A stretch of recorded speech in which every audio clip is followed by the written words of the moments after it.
Hey guys, what is up? It is the Fast Break Report here, bringing you guys another vlog. So, the Indiana Pacers did it. They finally beat the New York Knicks. It came at home.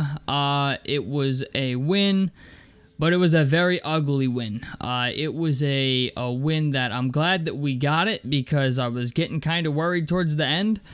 The Pacers in this entire series have not played well in the second half.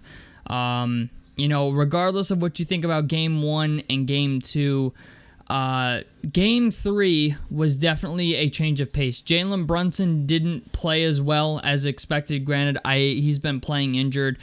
But Dante DiVincenzo looked like fucking Klay Thompson in this game. I mean, like, you couldn't stop him. Like, Dante DiVincenzo just had it going to a point where it seemed like no matter how many people were in his face or where he was shooting the ball on the court, he was making the fucking shot.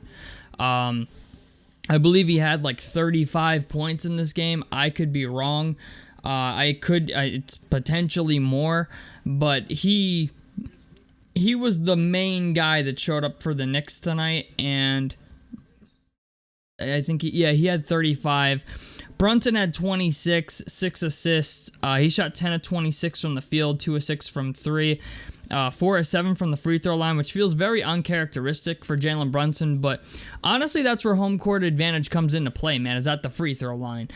We saw it in games 1 and 2 with the Pacers, and now we're seeing it in game 3 with the Knicks. You know, that's the one thing about home court advantage, is like when it comes to free throws, that's usually where that comes into play. But Josh Hart had a career-high 18 rebounds in this game, which is fucking insane. Josh Hart is pretty much doing all of the Knicks rebounding by himself, which is astonishing to me, because Isaiah Hartenstein had 8 rebounds, 5 assists. DiVincenzo had 3 rebounds. Miles McBride had 2 rebounds. Alec Burks had 4 rebounds. Achua had 6, but like, a fucking small forward is getting almost 20 rebounds, you know? And this whole game, man, was just, it was really, really hard fought. Even though we won, we're not out of the woods yet, even with playing at home. I know there's going to be people who don't like to hear that, but I'm not here to say shit that people want to hear. I'm here to give you a realistic take. The Pacers, you know, Siakam had 26. Siakam finally played better. Like, in the second half, he got it going. He had 26.7 rebounds, 9 of 14 from the field, 7 of 9 from the free throw line. He had 3 turnovers and 5 personal fouls. Andrew Nembhard had 5 personal fouls. Nesmith had 3. Nesmith had 10 points, 3 of 6 on the field. Haliburton had 35, 14 of 26 on the field.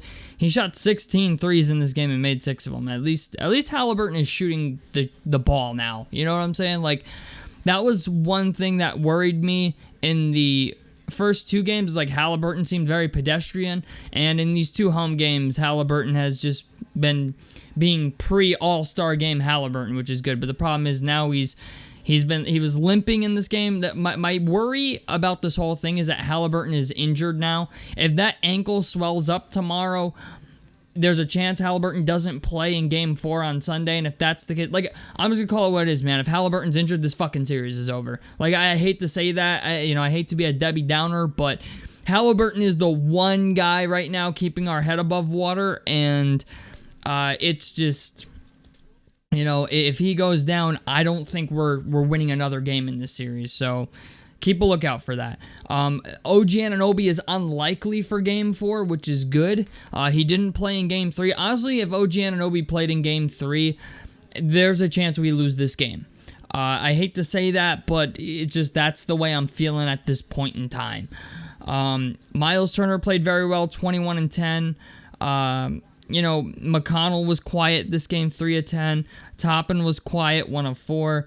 Honestly, if McConnell and Toppin have their regular games, this win is maybe a blowout. You know, Alec Burks played meaningful minutes for the Knicks. You know, it's pretty crazy. Like, a headline during this game was that Josh Hart is finally sitting on the bench. Like, in the first 2 games, Josh Hart played every fucking minute, and then finally Thibs like sat him down, and it was like, we have breaking news. Josh Hart is finally going to the bench. Like, It's insane, man. But Alec Burks had 14. The Knicks do have some depth left. It's not a lot, but like Alec Burks is a guy that should be playing.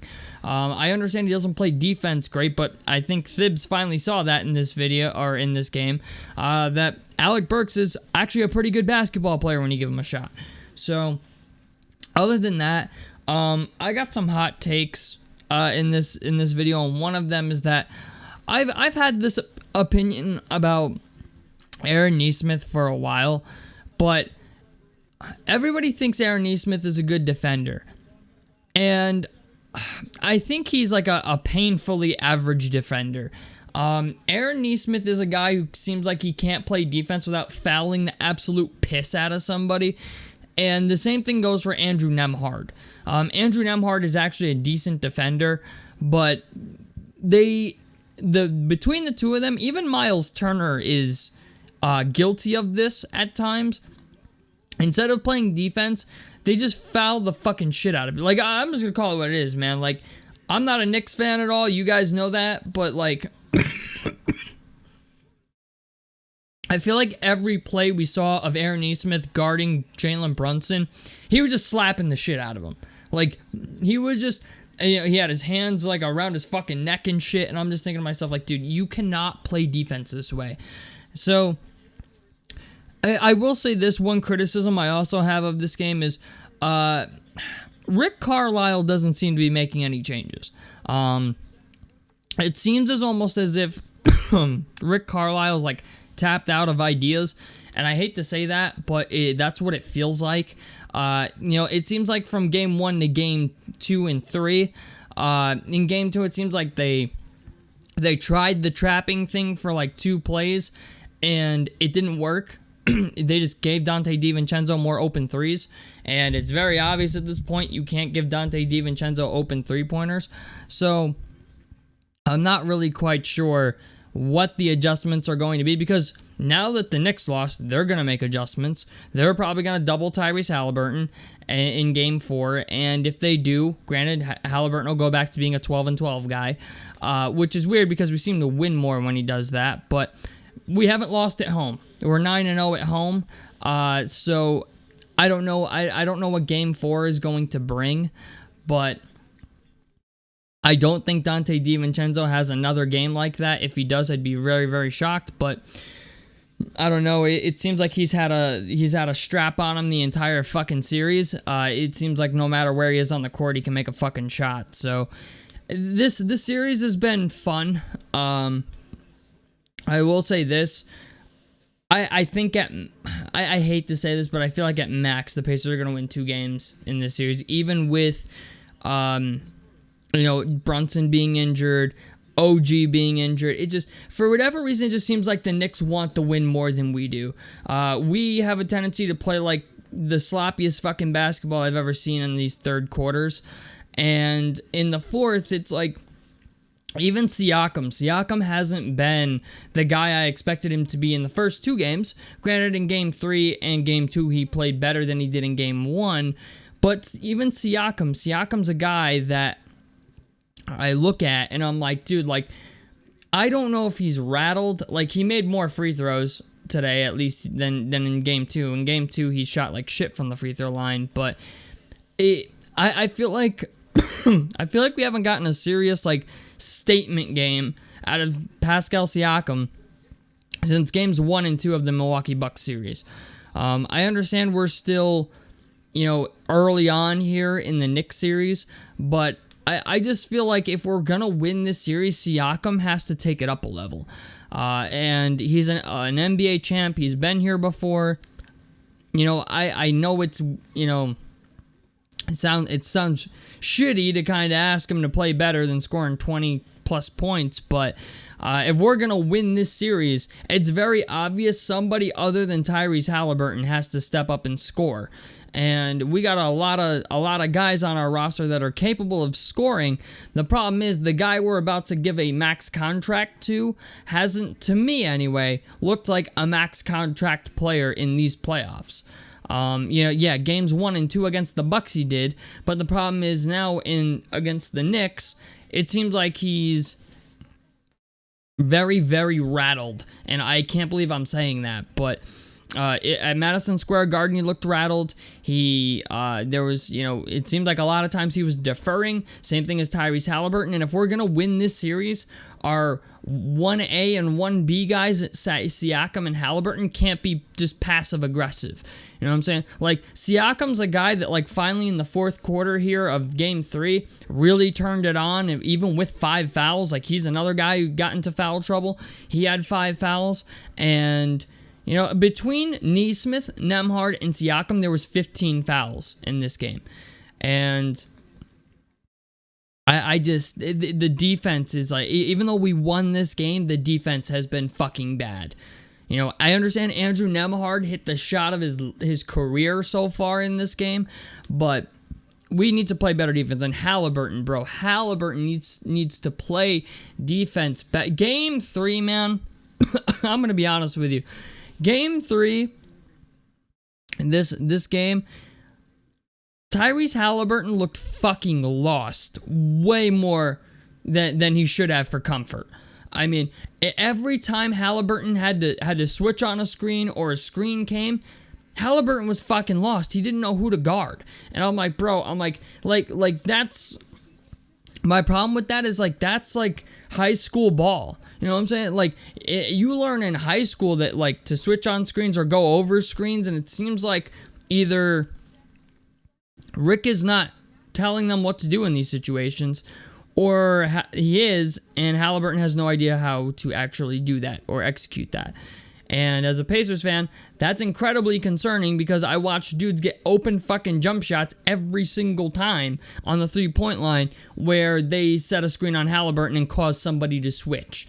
Oftentimes Haliburton is caught looking around whenever a pick and roll comes or a pick and pop comes, and that's not good.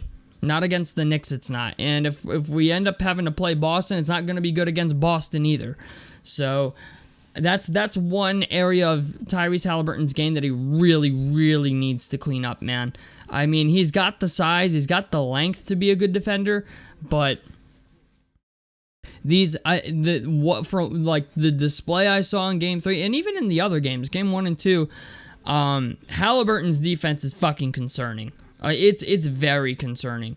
I understand, yeah, he gets in the passing lanes, he gets a block here and there, but it's just the on-ball defense is fucking horrendous. Like, I can't believe I'm saying that, but like in Game 3, Haliburton looked like it was easily the worst defender on the floor, but he looked like Trae Young level bad. And there's a difference between being a bad defender and being Trae Young level defender. Being Trae Young level defender is not what we want Tyrese Haliburton to be. So I'm glad we won. I don't think we're out of the woods yet. I think Game 4 is on Sunday. It's in the afternoon. It is Mother's Day, so I don't know if I'm going to actually get to see that game or if, maybe I'll catch the end of it. But I just hope some adjustments are made by Sunday. I also hope Haliburton is able to go for Sunday, because even though he's a bad defender, he's he makes up for it with offense, and we very obviously need his offense. So, tell me what you guys think about this down below in the comment section below. A like helps me out. Subscribe if you guys want to see more on the Fast Break Report. And I'm out of this motherfucker. Peace, guys.